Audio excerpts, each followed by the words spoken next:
Hello everyone. Today we will be discussing about complex number. This is the third video of complex number in which we'll discuss about the polar form in detail and how to find the argument of a complex number and what are the conditions we need to follow in case of finding the argument of any complex number, whether it is in polar form or whether it is in a plus ib form. Then we'll move to the quadratic equations related to the complex number. That means the quadratic equation which will have complex roots. And the last topic of today will be to find the square root of a complex number. So this will be the whole content of this video. Hope it will be helpful for understanding the concept and to solve the problems. So let's start with the complex number. Let's start with the complex number part 3. Complex number part 3.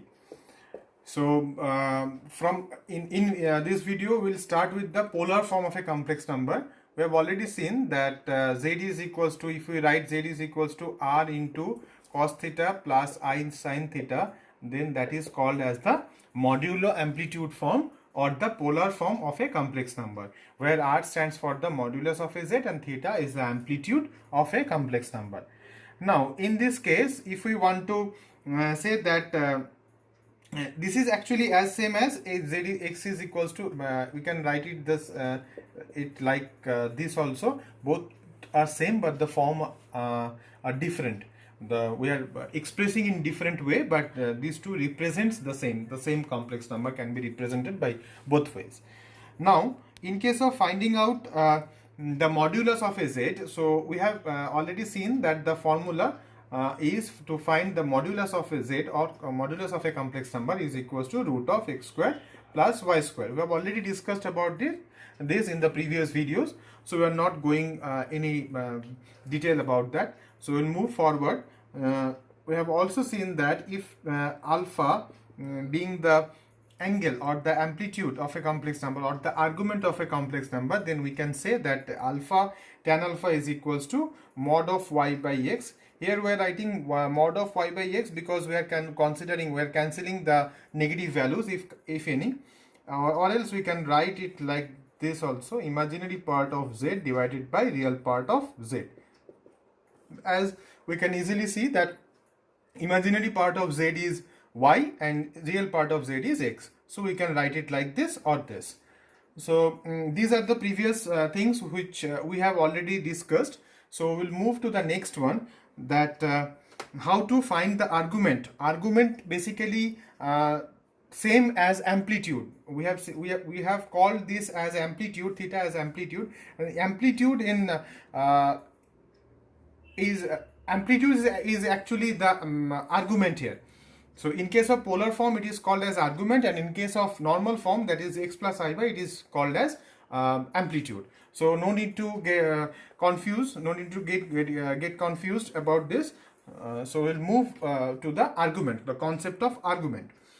When minus pi, when the theta or the value or the angle in which the complex number is situated within a xy plane or the complex plane or an argand plane, then if the theta is in between minus pi to pi, then the theta is the principal argument of z.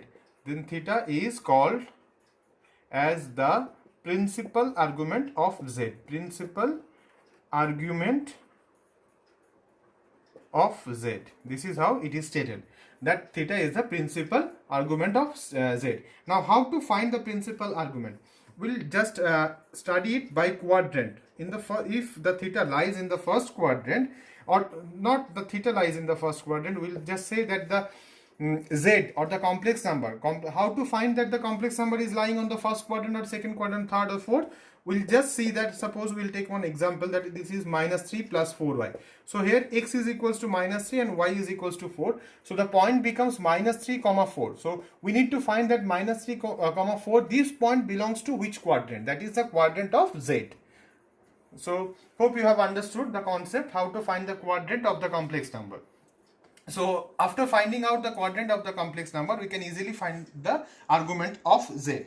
Now if the complex number lies on the first quadrant, then we can say that theta is equal to alpha. If the complex number is lying on the second quadrant, then the theta is equals to pi minus alpha. And if the complex number lies on the third quadrant, then theta is equals to minus of pi minus alpha. And if the complex number is lying on the fourth quadrant, then theta is equals to minus alpha, or we can say that is 2 pi minus alpha. These are the things which you need to remember very carefully, because these are the things by using which we can find the argument of z. Argument and amplitude both are same, we have already discussed, but they differ a bit.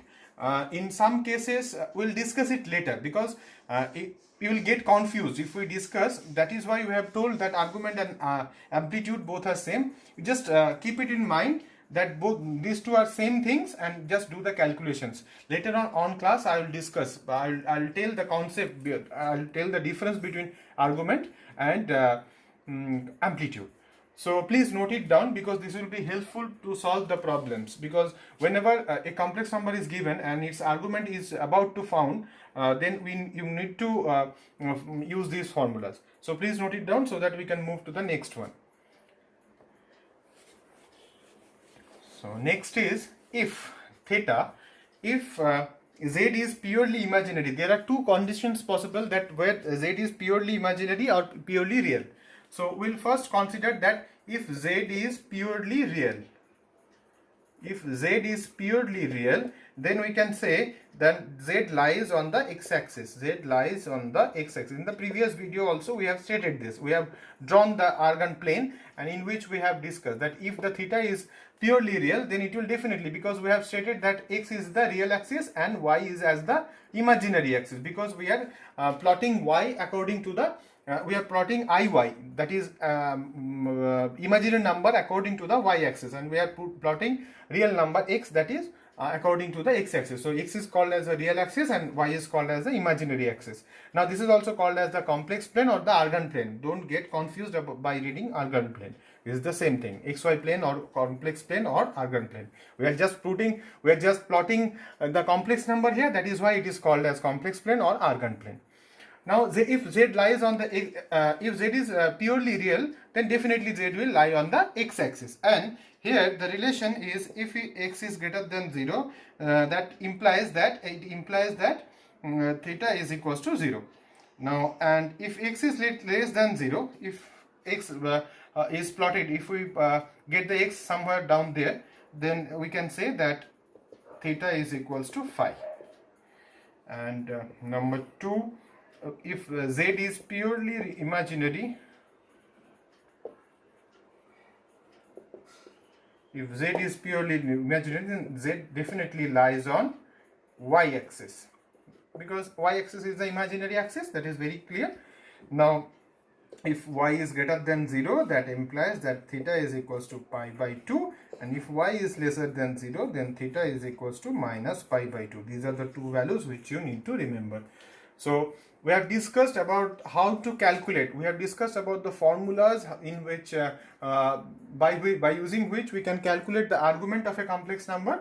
Here alpha, we have stated alpha as the argument of a complex number, and we have seen the formulas related to that. And if we want to find out the argument of a complex number, then first we have to calculate, we have to find out that in which quadrant the complex number lies. Then only we can find the argument by using those formulas which we have written before.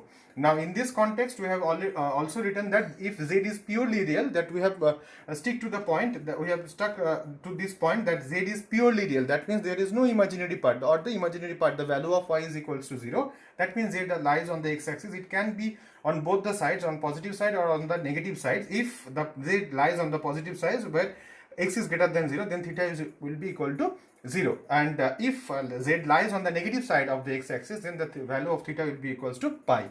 So something like this. We have also discussed about this. If z is purely imaginary, that means the value of x is equal to 0 here. And if y is having any value, whether it is positive or negative, then we have considered both the cases. If y is greater than 0, then the value of theta will be equals to pi by 2, that is 90 degree. And if y is lesser than 0, that is lying behind this line, below this line, below this point, so it will be y less than 0, that then theta will be minus pi by 2. Please note it down because you will be needing this for the purpose of solving the problem. So that so we'll move to the next topic, that is the quadratic equation related to complex number. That means the quadratic equations which will have complex roots. Okay, so we'll take one equation that's very easy, because we'll just quickly discuss about the concepts of the quadratic equation which we have done in class 10 in detail. So we have seen that the complex number is, in general, complex number has been expressed in this format, that is ax square plus bx plus c is equals to 0. This is a one valued. We have seen that the quadratic equation is expressed in this format. In quadratic equations, we have seen that x is the variable here, and a is the coefficient related to the x square, b is the coefficient related to the x, and c is the coefficient related, c is the constant term here. So we have seen that is the general form of a quadratic equation. Quadratic equation, in case of quadratic equation, we have seen that a quadratic equation will always have two roots, because the power is 2. We know that if in a linear equation there will be only one root. If the power is 3, then there will be 3 roots. If power is 4, then there will be 4 roots. So we are not going into this. We are just considering that quadratic equation. That means we will have 2 roots in it. Let the roots be alpha and beta. We have seen that the sum of the roots, in case of quadratic polynomial, just try to remember that sum of the roots is equals to minus b by a, and product of the roots is equals to c by a. We have already done so many problems related to this in the previous class. Now we have also seen that the general solution of this quadratic equation or quadratic polynomial, whatever you say, so it will be given by the Sridhar Acharya. So it is given as x is equals to minus b plus minus root of b square minus 4ac divided by 2a, where two roots were given as if x is equal, x will be either plus minus b plus root of b square minus 4ac divided by 2a, or x will be minus b minus root of b square minus 4ac divided by 2a. These were the two roots we have discussed. Now b square minus 4ac, this is termed as the discriminant. We have seen that this has been termed as the discriminant. Discriminant means it controls or it determines the nature of the roots. What will be the type or nature of the roots, these two roots alpha and beta, that will be determined by seeing the value of b square minus 4ac. We have seen that b square minus 4ac, if b square minus 4ac is equal to 0, then the root of the quadratic equation will be equal and real and equal.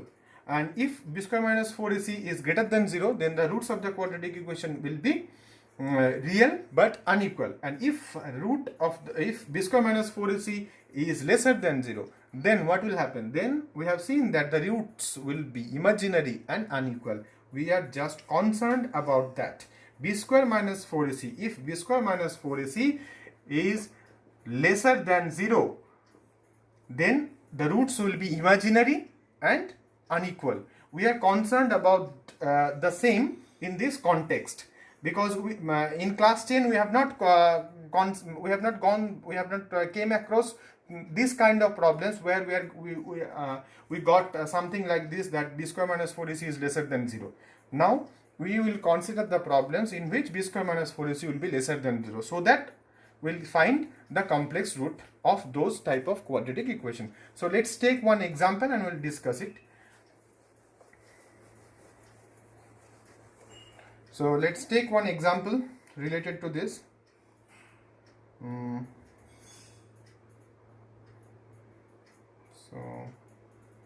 Okay. So let there be x square minus 3x plus 5 is equals to 0. Now we need to solve this. So how, in case of solving, first of all we'll just consider that we'll find out the value, the coefficients of a, that is 1. If we compare the above equation with ax square plus bx plus c equals to 0, then we will get that a equals to 1, b equals to minus 3 and c equals to 5. Now if we find that b square minus 4ac is equals to what, then we'll find that b square minus 4ac means it will be minus 3 whole square minus 4 into 1 into 5. So it will be minus 3 whole square means 9, that is 20, that is minus 11. So it is very clear that b square minus 4ac is equals to minus 11. So this is why we will get the complex roots. So now in order to find the roots, we have to use the formulas. We can use the formulas minus b plus minus root of b square minus 4ac divided by 2a. So minus b, that means plus 3 plus minus root of minus 11 here, and 2 into a, that is 1. So it will be 3 plus minus root of 11 minus 11, that we can write it as 11 into I divided by 2. So it is very clear that the two roots of the quadratic equation of this one will be x is equals to 3 plus root of 11I by 2, or x is equals to 3 minus root of 11I divided by 2. This I is outside this root. Don't get misguided. This I is outside of this root. Okay, this is how we can do. We'll take another one example, so that it will be the concept should be very clear, so that you will be able to solve the problems easily. So please note it down, so that we can move to the next problem. In the next problem, let us consider that we have to find that 2x square plus 3ix plus 2 is equals to 0. So yeah, no need to get confused here, because we are getting I in the equation. Nothing to worry about it. We'll just follow our procedure. If we compare the above equation with ax square plus bx plus c equals to 0, then we will get that a is equals to 2, b is equals to 3i, and c is equals to 2. Now what is the formula? So it is x equals to minus b plus minus root of b square minus 4ac divided by 2a. So it will be minus b means 3i minus 3i plus minus root of b square minus 4ac, that is 3i square minus 4ac. 4 into a means 2 into 2, so it will be like this, and it will be 2 into a means 2. So minus 3i plus minus root of, that is 9i square minus 4 4 is 16, that is equals to 4. So it will be like this, minus 3i plus minus, that is I square means minus 1. So it will be, if we just put the value of I square here, so it will be minus 9. So minus 9 minus 16, that will be minus 25, root of minus 25 divided by 4. We'll just follow the procedure here. Minus 3i plus minus, that will be written as 25i. We can write it like this also. So it will be minus 3i plus minus 5i divided by 4. So we can calculate the roots very easily. One root will be, x will be minus 3i plus 5i by 4, that is 2i by 4 or I by 2, and another one will be x is equals to minus 3i minus 5i divided by 4, that will be minus 2i. So these are the two roots which we are looking for. So this is how we can solve the problems related to the complex number quadratic equation, in which we are trying to find out the complex roots, the quadratic equation which contains complex roots. So please note it down, so it will be helpful for understanding and to solve the problems. So we'll now move to the next topic, that is how to find the square root of a complex number. This is the most common question which comes in examinations. So we'll just try to find out the square root of a complex number. So we can take any square root. We'll just give the heading square root of a complex number. So we'll take one complex number, that is z is equals to 3 plus 4i. Now it is in the form of a plus ib. Now we have to find the root of z. That means root of z, that means we are about to find that root of 3 plus 4i. So let us do one thing, that we'll just see the procedure, follow the steps in each and every problem. You will definitely get the results. Just try to remember the steps. First step is let x plus iy is equals to root of 3 plus 4i. We are just considering that root of 3 plus 4i is equals to x plus iy. Now squaring both the sides.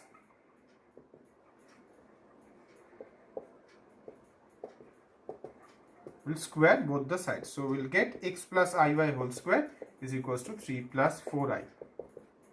So it will come like this: x square plus I square y square plus 2ixy is equals to 3 plus 4i. Now if we put the value of I square, that is equals to minus 1, then it will become x square minus y square plus I into 2xy. Now compare the real part with the real part and the imaginary part with the imaginary part from both the sides. So here we will get that x square minus y square, by comparing we will get that x square minus y square is equals to 3 and xy 2xy is equals to 4. We are getting by comparison that x square minus y square is equals to 3, that is the real part here, and it is also the real part here, x square minus y square, and 2i into x plus xy, that is I into 2xy is equals to I into 4, that is 2xy is equal to 4. Now by using these values we have got that x square minus y square, we have got the value of x square minus y square. Now we will try to find out the value of x square plus y square. So we have a formula called x square plus y square whole square is equals to x square minus y square whole square plus 4xy. Just try to remember that a plus b, we are using the formula where we have seen that a plus b whole square equals to a minus b whole square plus 4ab. We have already gone through this formula, so we are just using this. So plus 4 into x square y square. Now here we have x square minus y square, the value of x square minus y square we are having here, so that is 3 square and it is 2xy whole square, right? 2xy whole square. So if we put the value of 2xy, so it will be 3x square plus, it will be 4, we'll just put the value of 4, so it will be 9 plus 16, that will be 25. Now x square plus y square whole square is equals to 25, so x square plus y square is equals to 5.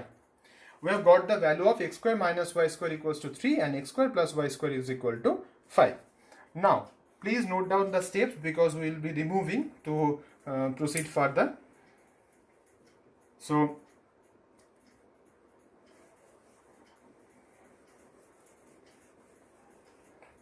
far we have got that x square minus y square is equals to 3 and x square plus y square is equals to 5. So if we just do the elimination, if we use the elimination method, then we will get that 2x square is equals to 8 or x square is equals to 4 or x is equals to plus minus 2. Similarly, if we do like this, that x square plus y square equals to 5 and x square minus y square is equals to 3, just subtract these 2, so it will be like this. So it will be, we will get x square cancelled, so it will be 2y square equals to 2, so y square equals to 1 or y equals to plus minus 1. So remember that whatever we have considered, that x plus iy will be the root of 3 plus 4i. Just put the values, root of 3 plus 4i, x, whatever you got as x, that is plus 2, and what is the value of y here? Y is plus minus 1, so it will be plus minus 1 into I. So this is how we can write that 2 plus I. We can take this, take plus minus common as common. So this is the required square root of 3 plus 4i. Please try to understand the procedure, what we have gone through, and try to follow the steps what we have done here for the purpose of finding the square root of a complex number, because this is the most common type of sums which comes from the complex number chapter. So please go through the video properly. We have almost covered every concept. In the next video, that will be the last video related to complex number, we'll cover up some of the important type of problems. Please go through this video so that you can understand the concept, and it will be helpful. Hope it will be helpful that for the purpose of solving the problems related to the concepts discussed here. So thank you.